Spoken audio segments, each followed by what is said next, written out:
Last week, the U.S. Midwest endured what's called a bomb cyclone, a rapid shift in air pressure causing immensely damaging winds that exacerbated heavy snowfall. This week, the rivers that were engorged by that storm, the subsequent snowmelt, and the inability of the melted water to penetrate the frozen ground are inundating vast areas of Nebraska, Missouri, Iowa, and sovereign tribal land. Hundreds of millions of dollars of damage have been reported in lost property, crops, and cattle. States of emergency have been declared, and for some it's too much. We're gonna leave. I can't live here. I can't do this again next year. But it's not next year that forecasters are concerned about, but the coming weeks. The flooding is expected to become worse, more widespread and record-breaking. In fact, the U.S.'s National Oceanic and Atmospheric Administration is warning that nearly two-thirds of the mainland USA faces an elevated risk of flooding until May.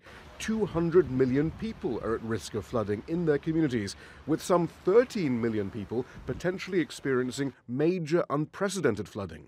The conditions are primed. We have a large snowpack in the northern portion of the country, as well as heavy soil moisture or high soil moisture from late fall precipitation, and that's setting the stage for what could happen. It could turn out to be a very widespread and potentially devastating flood season. Poor infrastructure and watershed management have contributed to the flooding.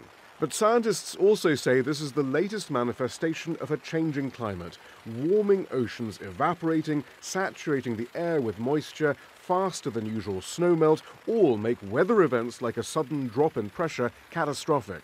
The realization of a national water center, it was the government's realization that the complexity of water-related challenges, whether it be too much in the form of floods or too little in the form of droughts, required a interagency center here at the National Water Center in order to be able to take a cross-government approach to these evolving and changing phenomena.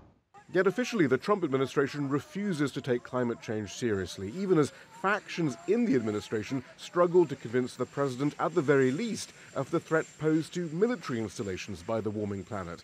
The Nebraska air base that hosts the U.S. Military Strategic Command was among the sites flooded this week.